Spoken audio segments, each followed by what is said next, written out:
तुमच्या घरातील ही झाडं किंवा ही रोपं हळूहळू तुमची तिजोरी सुद्धा रिकामी करू शकतात. त्यासाठी हे वास्तू नियम नक्की ऐका.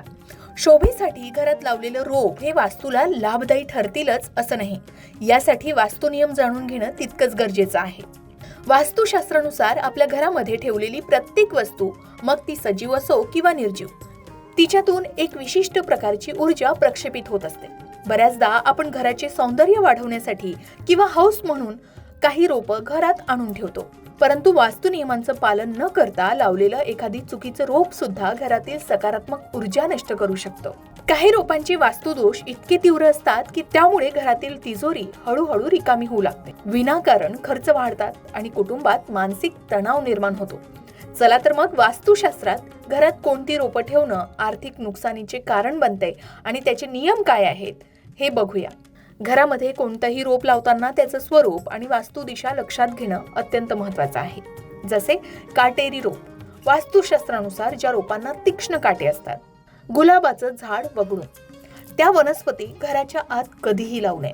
कॅक्टस किंवा इतर काटेरी रोपं घरात ठेवल्याने वास्तूमध्ये नकारात्मक ऊर्जेचा प्रवाह तीव्र होतो, ज्यामुळे घरातील सदस्यांमध्ये विनाकारण वादविवाद होतात, संताप वाढतो आणि व्यवसायात येणारा पैसा अचानक थांबून आर्थिक चणचण भासू लागते.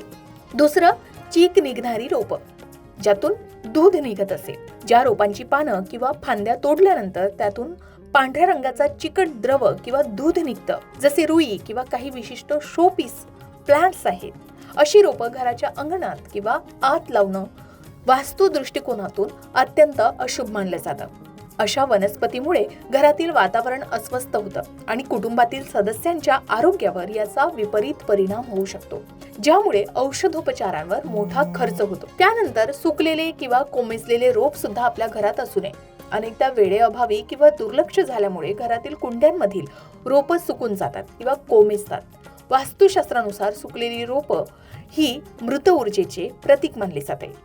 घरात सुकलेली रोपं ठेवल्याने नशिबाची साथ मिळणं बंद होतं आणि बुद्धी स्थिर राहत नाही. जर एखादं रोप सुकलं असेल तर ते त्वरित घरातून काढून टाकावं आणि तिथे नवीन आणि हिरवीगार रोपं लावावीत. घरातील आर्थिक अडथळे दूर करण्यासाठी आणि पैशाची आवक वाढवण्यासाठी वास्तुशास्त्रामध्ये काही रोपं लावण्याचा सल्ला दिला गेलाय, ज्यामध्ये तुळशीचं रोप हे घराच्या उत्तर किंवा पूर्व दिशेला लावणं खूप शुभ मानले जातं आणि यामुळे घरातील सर्व वास्तुदोष दूर होण्यास मदत मिळते. सकारात्मकताही यामुळे टिकून राहते असं म्हणतात.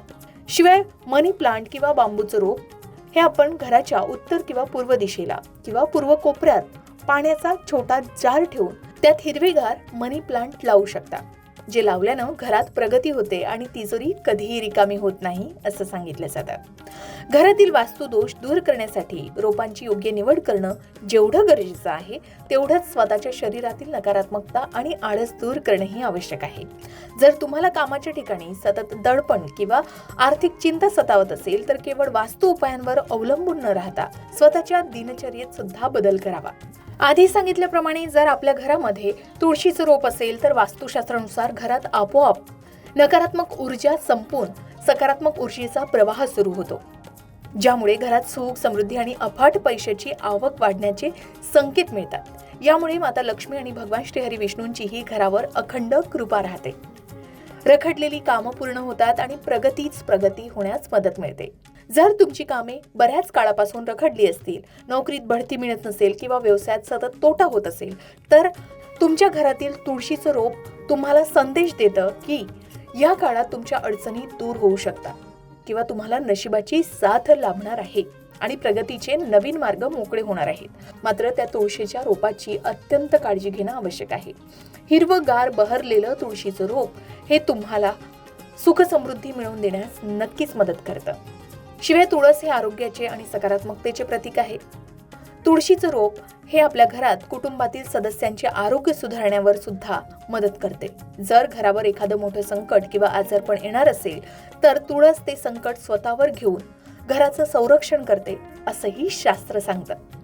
तर तुळशीच्या रोपाची मनोभावे काळजी घ्यावी. ते सुकणार नाही, नियमित त्याला पाणी घालावं याची काळजी घ्यावी.